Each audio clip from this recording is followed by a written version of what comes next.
আসসালামু আলাইকুম। সংবাদে আপনাদের সবাইকে স্বাগত জানাচ্ছি। আমি ফিরোজ তোহা। শুরুতেই সংবাদ শিরোনাম। বাংলাদেশের সর্বশেষ গুরুত্বপূর্ণ আপডেট সংবাদ আপনাকে স্বাগত। শুরুতেই সংবাদ শিরোনাম, পরে বিস্তারিত। শুরুতেই জানাবো, হাসনাত আব্দুল্লাহকে তুলে নিয়ে যাচ্ছে প্রাইভেট বিশ্ববিদ্যালয়ের শিক্ষার্থীরা, দাবিটি মিথ্যা। জাতীয় নাগরিক পার্টি এনসিপির দক্ষিণাঞ্চলের মুখ্য সংগঠক হাসনাত আব্দুল্লাহকে তুলে নিয়ে যাচ্ছে প্রাইভেট বিশ্ববিদ্যালয়ের শিক্ষার্থীরা, এমন একটি ভিডিও সম্প্রতি সামাজিক যোগাযোগ মাধ্যমে ভাইরাল হয়েছে। তবে দাবিটি সত্য নয় বলে জানিয়েছেন ফ্যাক্ট চেকিং প্রতিষ্ঠান রিউমার স্ক্যানার। এরপর জানাবো, সংসদে কে যাবে সেটি নির্ধারণ করবে জনগণ, ভারত নয় বললেন হাসনাত আব্দুল্লাহ। বৈষম্যবিরোধী ছাত্র আন্দোলনের আহ্বায়ক হাসনাত আব্দুল্লাহ বলেছেন, সংসদ ভবনে কে বা কারা যাবে সেটা নির্ধারণ করবে দেশের সাধারণ জনগণ, ভারত নয়। শুক্রবার ২৮ ফেব্রুয়ারি বিকেলে রাজধানীর মানিক মিয়া এভিনিউতে নতুন দলের আত্মপ্রকাশ অনুষ্ঠানে সব কথা বলেছেন তিনি। এদিকে জাতীয় নাগরিক পার্টির ঘোষণাপত্রে যা আছে, আত্মপ্রকাশ করেছে নতুন শিক্ষার্থীদের রাজনৈতিক দল জাতীয় নাগরিক পার্টি এনসিপি। শুক্রবার ২৮ ফেব্রুয়ারি সন্ধ্যায় রাজধানীর মানিক মিয়া অ্যাভিনিউতে জুলাই শহীদ ইসমাইল হোসেন রাব্বির বোন মিম আক্তার দলটির নাম ঘোষণা করেছেন। সেই সঙ্গে ঘোষণা করা হয়েছে ১৫১ সদস্যের আহ্বায়ক কমিটিও।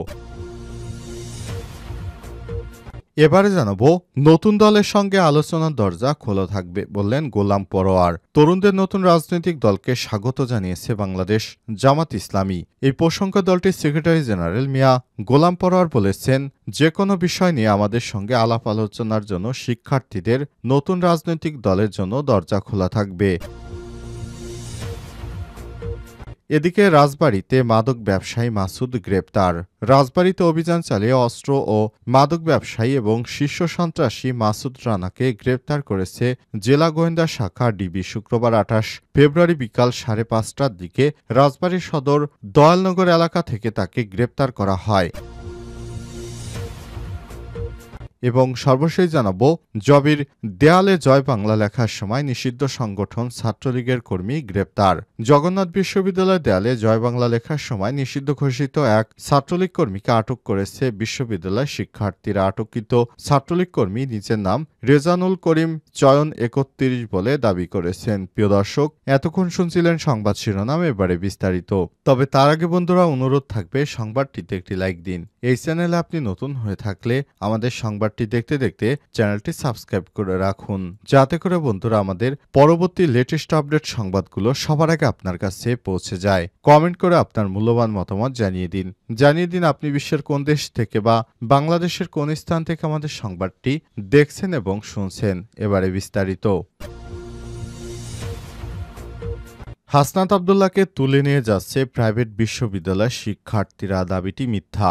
জাতীয় নাগরিক পার্টি এনসিপির দক্ষিণাঞ্চলের মুখ্য সংগঠক হাসনাত আব্দুল্লাহকে তুলে নিয়ে যাচ্ছে প্রাইভেট বিশ্ববিদ্যালয়ের শিক্ষার্থীরা। এই সময় একটি ভিডিও সম্প্রতি সামাজিক যোগাযোগ মাধ্যমে ভাইরাল হয়েছে। তবে দাবিটি সত্য নয় বলে জানিয়েছে ফ্যাক্ট চেকিং প্রতিষ্ঠান রিউমার স্ক্যানার। রিউমার স্ক্যান অনুষ্ঠানে থেকে জানা গেছে, প্রচারিত ভিডিওটি হাসনাত আব্দুল্লাহকে প্রাইভেট বিশ্ববিদ্যালয়ের শিক্ষার্থীরা তুলে নেওয়ার কোনো ঘটনা নয়, বরং পুরো ভিন্ন ঘটনার ভিডিও দেখিয়ে দাবিটি প্রচার করা হয়েছে। আওয়ামী লীগের বিভিন্ন চ্যানেল এবং পেজ থেকে এই ভিডিওটি প্রচার করা হয়েছে। এ বিষয়ে অনুসন্ধানের কথা কম নামক ইউটিউব চ্যানেলে গত ২৭ জানুয়ারি আপলোডকৃত একটি ভিডিও খুঁজে পাওয়া যায়। উক্ত ভিডিওর সাথে আলোচিত দাবির প্রচারিত ভিডিওটির মিল লক্ষ্য করা গেছে। ভিডিওটির বিষয় বিস্তারিত অনুসন্ধানে একদিনে প্রকাশিত জাতীয় দৈনিকের ইউটিউব চ্যানেল থেকে পরিস্থিতি শান্ত করতে এসে বিপাকে হাসনাত আব্দুল্লাহ শিরোনামে একটি ভিডিও পাওয়া যায়। ভিডিওর বিস্তারিত অংশ থেকে জানা যায়, এটি হাসনাত আব্দুল্লাহ ৭ কলেজ ও ঢাকা বিশ্ববিদ্যালয়ের শিক্ষার্থীদের মধ্যকার উত্তেজনাকর পরিস্থিতি শান্ত করতে যাওয়ার একটি ভিডিও। তবে বিষয়টি বিভিন্ন গণমাধ্যমে আওয়ামী লীগের ষড়যন্ত্রকারীরা সেটি প্রকাশ করছে যে হাসনাত আব্দুল্লাহকে প্রাইভেট বিশ্ববিদ্যালয়ের শিক্ষার্থীরা ধরে নিয়ে যাচ্ছে। সংসদে কে যাবে সেটি নির্ধারণ করবে জনগণ, ভারত নয় বললেন হাসনাত আব্দুল্লাহ। বৈষম্যবিরোধী ছাত্র আন্দোলনের আহ্বায়ক হাসনাত আব্দুল্লাহ বলেছেন, সংসদ ভবনে কে যাবে না যাবে সেটা নির্ধারণ করবে বাংলাদেশের জনগণ, ভারত নয়। শুক্রবার ২৮শে ফেব্রুয়ারি বিকেলে রাজধানীর মানিক মিয়া এভিনিউতে নতুন দলের আত্মপ্রকাশ অনুষ্ঠানে এসব কথা বলেছেন তিনি বলেন, এই সংসদ ভবনে কে যাবে তা নির্ধারণ করবে বাংলাদেশের জনগণ। আমরা একটা সুন্দর বাংলাদেশ গড়তে চাই, যেখানে কোনো ভেদাভেদ থাকবে না। এ সময় তিনি আরো বলেছেন, স্পষ্ট হত্যাকাণ্ডকে বিদ্রোহ বলে চালানো হয়েছে। আপনারা দেখেছেন শাপলা চত্বরে আমাদের দাড়ি টুপিওয়ালা ভাইদের উপর রাতের অন্ধকারে কিভাবে গণহত্যা চালানো হয়েছে। আপনারা দেখেছেন কিভাবে দিনের ভোট রাতে দেওয়ার সংস্কৃতি চালু হয়েছে। হাসনাত আব্দুল্লাহ বলেছেন, আমরা স্টেট গড়তে পারিনি, আমাদের প্রতিষ্ঠানগুলো ভেঙে পড়েছে। আমরা সুশাসন নিশ্চিত করতে পারিনি, আমরা স্বাধীন বিচার বিভাগ নিশ্চিত করতে পারিনি। আমরা কমিটমেন্ট দিতে চাই আমাদের ইনস্টিটিউটগুলোকে প্রপারলি গড়ে তুলব।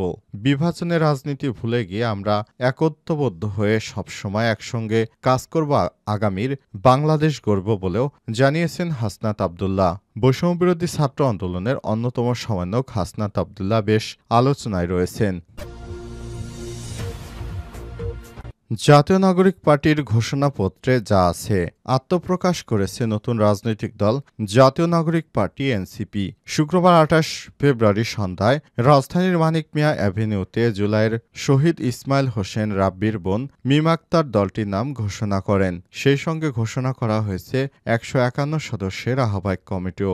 এদিন আত্মপ্রকাশ অনুষ্ঠানে জাতীয় নাগরিক পার্টি এনসিপির ঘোষণাপত্র পড়ে শোনান দলটির আহ্বায়ক নাহিদ ইসলাম। পাঠকদের জন্য ঘোষণাপত্রটি হুবহু তুলে ধরা হলো।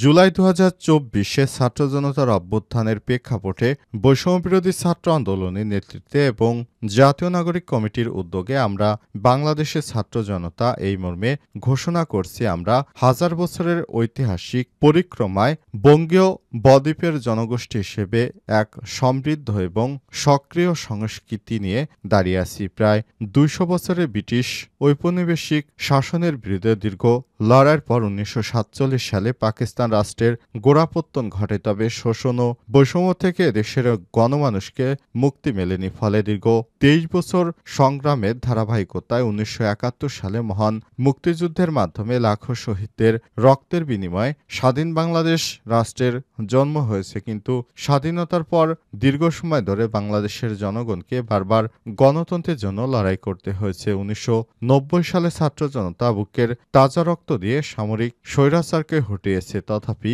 স্বাধীনতার ৫ দশক পেরিয়ে আমরা গণতন্ত্র, সাম্য, মানবিক মর্যাদা ও সামাজিক ন্যায় বিচার নিশ্চিত করতে পারিনি। এমন একটি রাজনৈতিক বন্দোবস্ত তৈরি করতে পারিনি। বিগত ১৫ বছর দেশে একটি নিষ্ঠুর ফ্যাসিবাদী শাসন ব্যবস্থা কায়েম হয়েছিল, যেখানে রাষ্ট্রীয় প্রতিষ্ঠানগুলোকে ক্ষমতাসীন দলের সাথে বেপরোয়াভাবে ব্যবহার করে গণতন্ত্রকে ধ্বংস করা হয়েছে। বিগত ফ্যাসিস্ট সরকারের নির্দেশে রাষ্ট্রের বিভিন্ন গুরুত্বপূর্ণ অর্গানগুলোকে ধ্বংস করে দেওয়া হয়েছে। এগুলো আমরা মেরামত করতে চাই।